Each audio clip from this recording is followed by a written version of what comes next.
Okay, today what we're going to do is I'm going to read you a story and we'll do some writing about it. And I'm also going to teach you how to track your stamina, your writing stamina at home.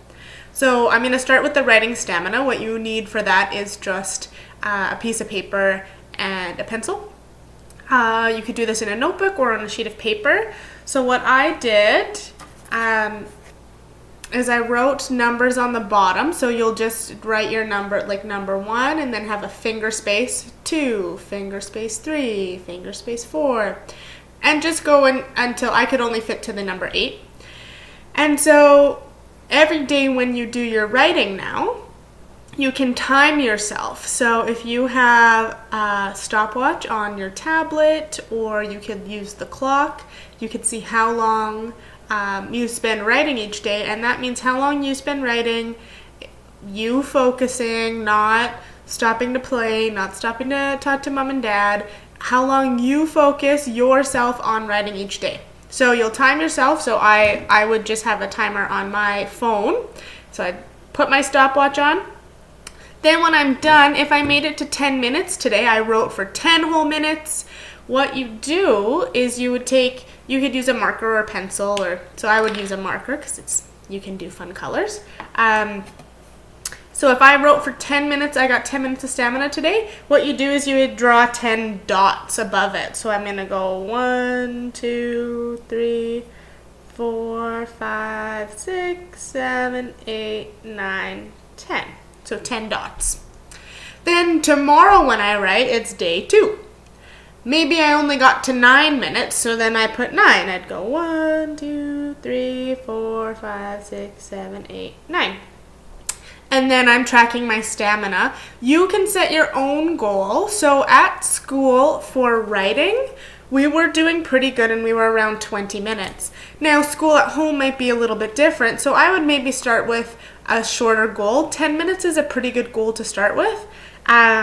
But really think about you, how long it takes you to write things, how long you think you can focus, and just set that goal and see if you can make your 10 minutes of stamina each day. Maybe try for 5, try for 15. Think about your goal and see if you hit your stamina each day this week. So your stamina chart can look like this.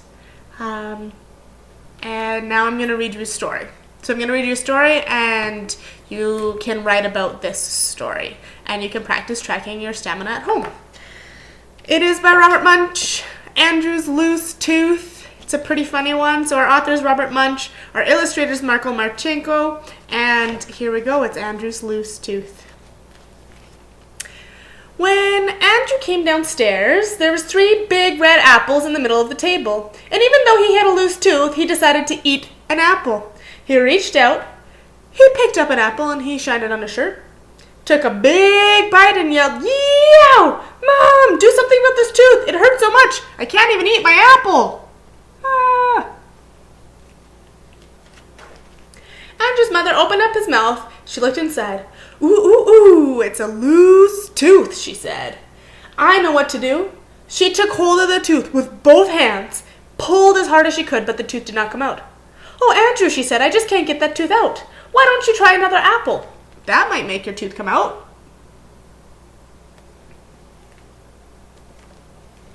So Andrew reached out, picked up an apple, shined it on his shirt, took a big bite, and he said, "Yow! Dad, do something about this tooth. It hurts so much I can't even eat an apple." So Andrew's father opened up his mouth and looked inside. "Ooh, ooh, ooh, it's a loose tooth. I know what to do." He got a big pair of pliers. He took hold of Andrew's tooth. Then he put one foot on Andrew's nose and he pulled as hard as he could. But the tooth did not come out. "Oh, Andrew, this tooth is stuck. Why don't you try another apple?" Would you want pliers to pull your tooth out? Yikes. So Andrew reached out, grabbed another apple, shined it on his shirt, took a bite, and yelled, "Yow! Mom, Dad, do something about this tooth. It hurts so much I can't eat my apple." So they called a dentist.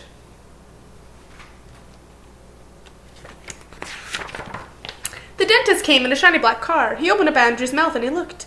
Ooh, ooh, ooh, it's a loose tooth. I know what to do.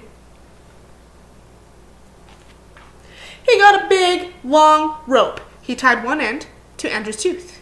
He tied the other end to the back of his car.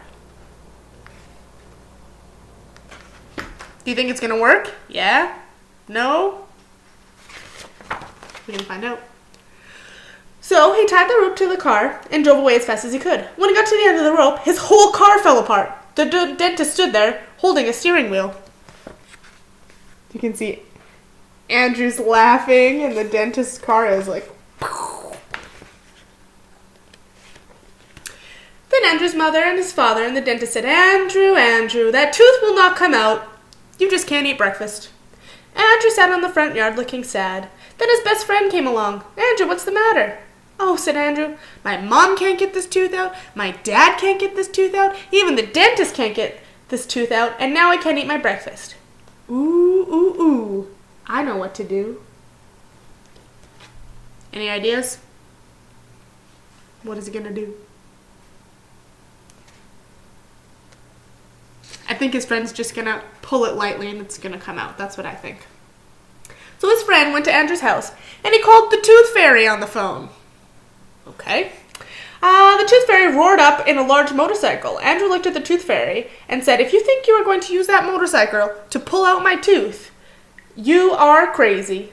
What do you think I am? Said the tooth fairy. A dentist? She pulled Andrew's tooth with one hand and the tooth did not come out. She pulled Andrew's tooth with two hands. The tooth did not come out. She got a large hammer off of her motorcycle and clanged Andrew's tooth. The hammer broke into pieces. The tooth did not come out. Incredible, said the tooth fairy. This is the first tooth I can't pull out. I guess you can't eat your breakfast. Hold it, said his friend. I have an idea. You can see the hammer broke in two parts.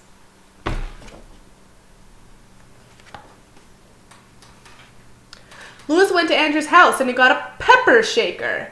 Then he pushed back Andrew's head and he sprinkled pepper up Andrew's nose. Andrew went, ah, ah, ah, choo!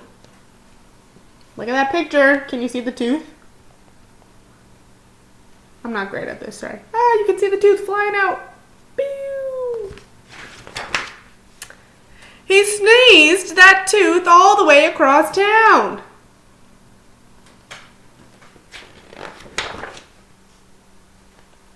But the tooth fairy still got that tooth.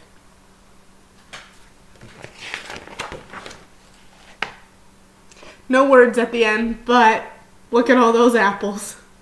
Delicious. Silly story. I thought about writing today. We could write about if you've lost a tooth, maybe write about how you lost your tooth. And if you've never lost a tooth before, you could talk about how you think you might lose your tooth. Or, oh, I wish I could lose my tooth so bad. I'm going to tie a string to it to pull it out. Or maybe you're scared to get your teeth pulled out. I don't know. So I told a story about when I lost my first tooth. So actually my first tooth, I lost eating an apple. I remember my mom was reading me a bedtime story and I always got to have a snack. And so I was eating an apple and I bit into the apple and then I felt with my tongue. I was like, Mom, I lost my tooth. And it was sitting in my apple. So I drew a picture of me. I was in grade 1 when I lost my first tooth. So me and toothless eating an apple. And then I wrote, I lost my tooth in grade 1. It came out in an apple. So you could write about yours. Maybe, I know some people have lost their teeth at school on the playground. Maybe your mom or dad had to pull it out. Maybe you lost your tooth in an apple. So you can do your writing today on paper. You could try it on Seesaw and just send it to me so I can learn how you lost your first tooth. And track that stamina. Don't forget to have your little your stamina chart. I want to see how long you've been writing for. So I hope you have a good time writing about teeth. And I will talk to you soon. Have fun.